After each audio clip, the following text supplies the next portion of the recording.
Buenos días a todos. Primero que todo, darle las gracias desde la parte de la organización de esta primera jornada nacional e internacional de adyuvantes para herbicidas. Es un placer para nosotros tratar de brindarle tanto a los técnicos como a los productores este espacio de intercambio técnico de información sobre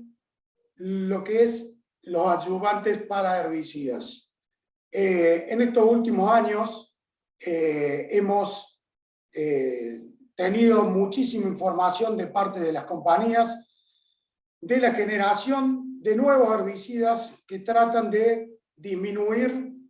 la deriva de sus formulados para lograr efectos indeseados sobre zonas sensibles. En este caso vamos a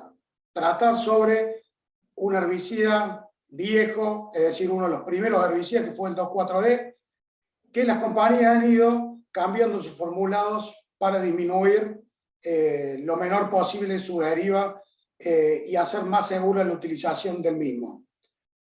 Primeramente, vamos a conceptos importantes que tenemos que saber, que nosotros cuando vamos a una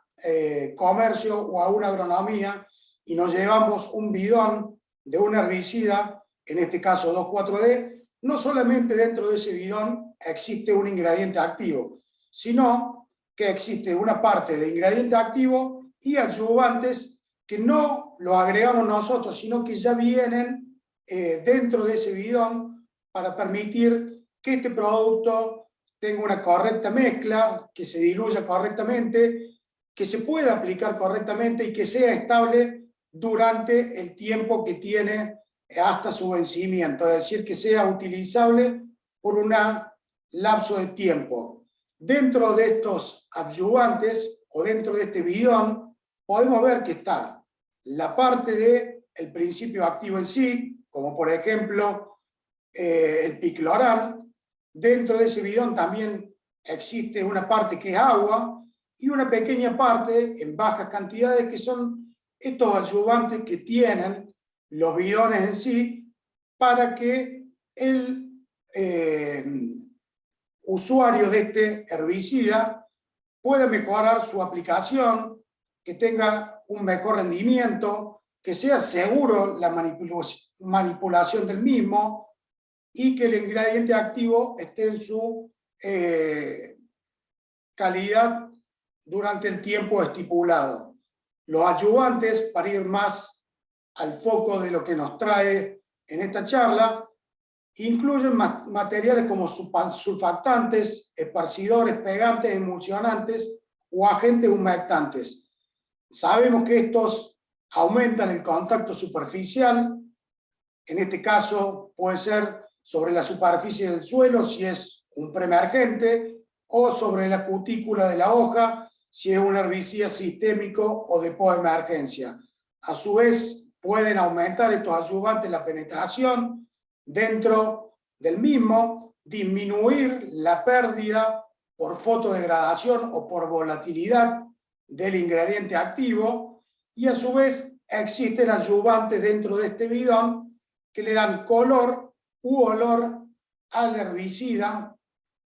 para desalentar la ingestión y que el usuario esté atento a que un producto que puede tener efectos adversos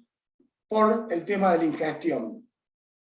Conceptos que por ahí no están muy en claros a la hora de hablar con productores y con técnicos es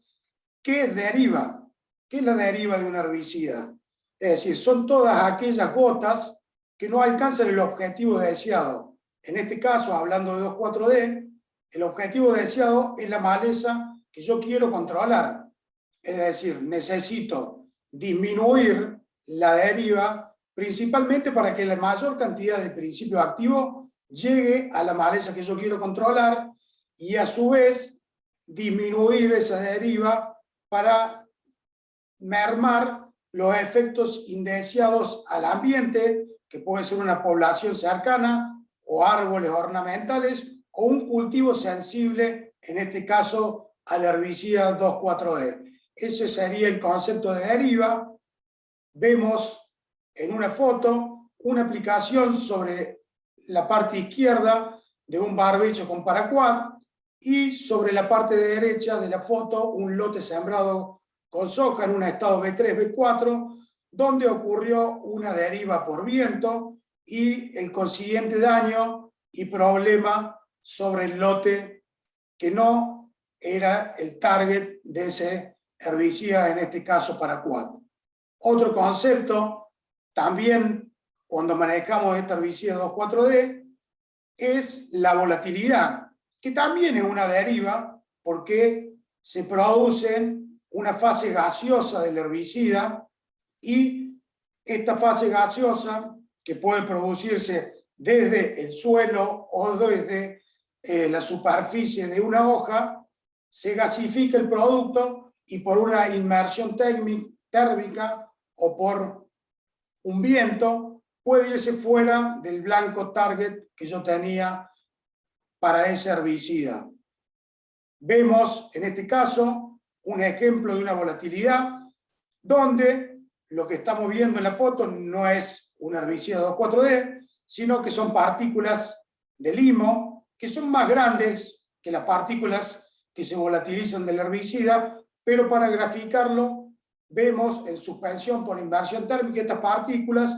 y con una pequeña brisa pueden moverse de la zona target donde yo quería que se encontrara ese herbicida. Por eso es importante tener en claro lo que es una deriva y lo que es una volatilidad, que también es un tipo de deriva a la hora de hablar del herbicida 2,4-D. En la hipótesis de nuestro trabajo, que voy a presentar ahora, es tratar de detectar si las formulaciones que están en el mercado hoy disponibles pueden o no disminuir la deriva al momento de una aplicación terrestre. Este trabajo se realizó con la empresa Sumitomo en el año 2019, donde, ¿qué hacíamos? Ubicamos tarjetas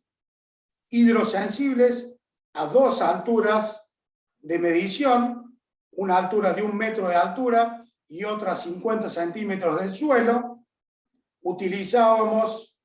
dos tipos de boquilla, un cono hueco 8002 y un abanico plano también con el mismo ángulo y el mismo volumen. La presión de trabajo fue fija para las dos pastillas y la aplicación se hacía con un botalón a 1 metro de altura. ¿Qué hicimos? Testeamos a dos velocidades de viento diferentes,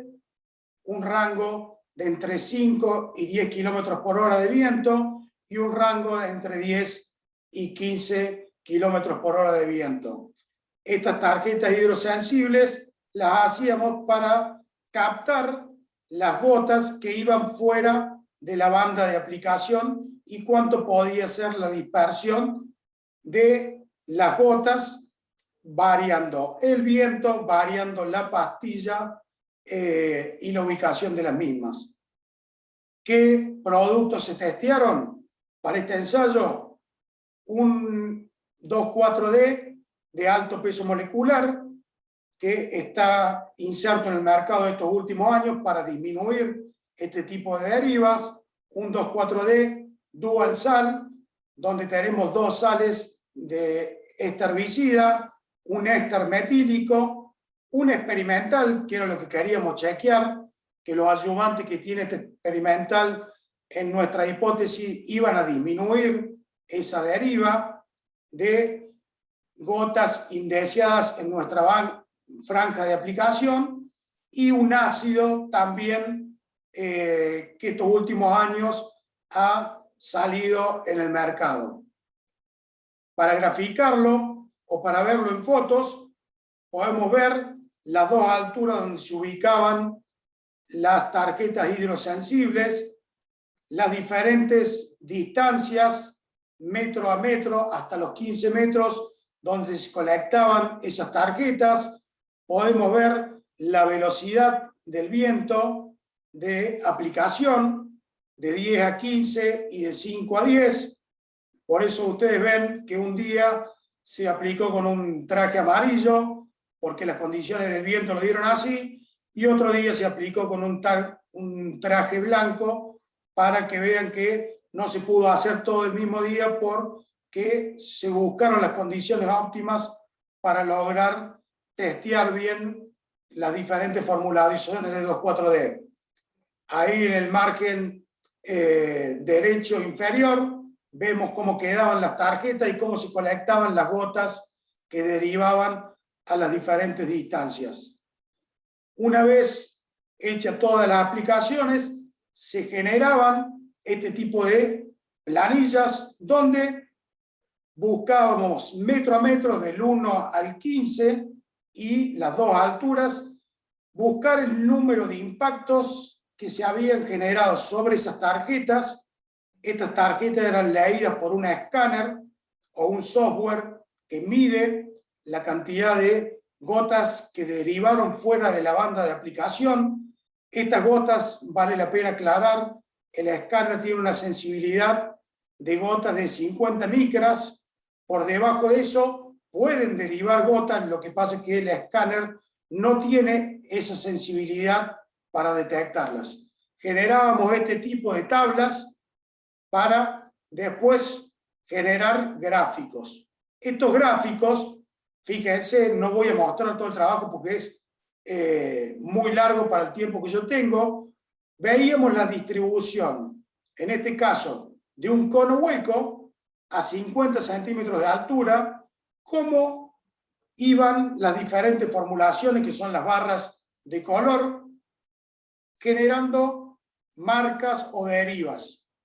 Cuando chequeábamos en el gráfico que está sobre la izquierda, vientos de 5 a 10 kilómetros, veíamos que para todas las formulaciones la deriva no iba más de los 5 metros de donde yo aplicaba el producto. Cuando yo me iba en el gráfico de la derecha al número de impactos logrados con un cono hueco y vientos de 10 a 15 kilómetros por hora, la deriva para todas las formulaciones era a lo largo de los 15 metros que nosotros chequeábamos la altura de 50 centímetros, es decir, veíamos que el viento jugaba un papel clave a la hora de la deriva en esta pastilla con hueco. Lo mismo para abanico plano, cómo era la distribución en los dos vientos. En la izquierda veíamos que con vientos bajos podía haber diferencia entre tratamientos, entre formulaciones, algunos con más deriva y con menos deriva, pero en general también se ubicaban estos primeros 5 metros donde colectábamos la deriva, y cuando ya nos íbamos a vientos de 10 y 15 kilómetros por hora, la distribución se hacía dispar, pero en todos los puntos de medición y en todas las distancias de medición para las diferentes formulaciones. Cuando nosotros comparábamos formulaciones y desglosábamos toda la información que teníamos,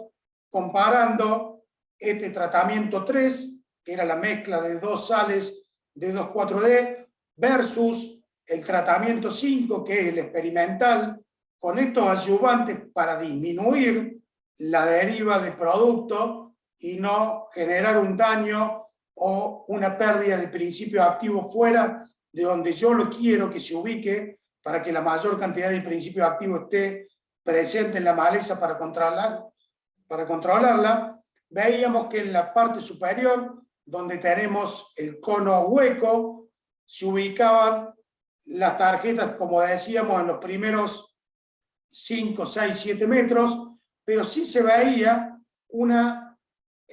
diferencia significativa entre el tratamiento 3, que eran las 2 sales sin estos ayudantes experimentales para disminuir la deriva. Lo veíamos que bajaba esa deriva y que la cantidad de gotas que había en las velocidades bajas era mucho menor, cuando a 50 centímetros de altura. Cuando nos íbamos a 1 metro, no había diferencias significativas y era difícil concluir si los adyuvantes de este experimental generaban una menor deriva en el tratamiento. Cuando nos íbamos sí a abanico plano, veíamos en el gráfico de la izquierda una disminución notable y diferencias significativas a favor de este tratamiento 5, disminuyendo muchísimo la deriva y no colectando gotas más allá de los 4 metros de testeo. Y cuando ya nos íbamos a 1 metro de altura, no encontrábamos gotas de este producto experimental, de este tratamiento 5, es decir, cumplía con la hipótesis nuestra, es decir, que los adyuvantes que tenían este nuevo 2,4-D experimental, que hoy en día no está disponible en el mercado, pero en breve sí lo van a sacar, disminuía notablemente la deriva hacia lugares indeseados. Veíamos acá también, para concluir, que cuando el viento se aumentaba en cono hueco, se lograba una dispersión y una deriva en todos los puntos de medición del metro 1 al metro 15, pero no lográbamos decir que había diferencias significativas entre los tratamientos, y lo mismo ocurría para el abanico plano. No podíamos concluir que para vientos de 10 a 15 kilómetros por hora la formulación de este nuevo 2,4-D pudiera disminuir drásticamente la deriva y lograr el objetivo que teníamos en la hipótesis, que era disminuir a lo menor posible la deriva de este producto. Como para concluir, las consideraciones finales que les quiero dejar en este trabajo, que es, cuando la velocidad del viento es alta, no se logra disminuir la deriva ni cambiando la pastilla, ni cambiando el tipo de formulado. Es decir, cuando los vientos son entre 10 y 15 kilómetros por hora, sinceramente la aplicación, si queremos lograr una aplicación segura, no la deberíamos realizar. La ubicación de las tarjetas, tanto a 50 centímetros de altura como a 1 metro, brindan o nos brindó una idea del potencial que tiene la gota para irse fuera del lugar donde yo la quiero aplicar. Es decir, la gota es sumamente sensible a la deriva y verdaderamente nos daba una idea de cuán lejos se podían derivar estas gotas. Y para tener en cuenta, y como el resultado final de todo este trabajo es que combinando una buena boquilla o una buena pastilla y un buen tipo de formulado, podemos lograr una reducción de la deriva al mínimo para que la mayor cantidad de principio activo esté sobre esa maleza y no cause efectos perjudiciales, ni para un cultivo colindante, ni para una zona sensible, que puede ser una zona periurbana, y lograr que la aplicación sea segura. Espero que haya sido útil esta información y desde ya muchísimas gracias por su atención y por la presencia en esta jornada nacional e internacional de adyuvantes para herbicidas.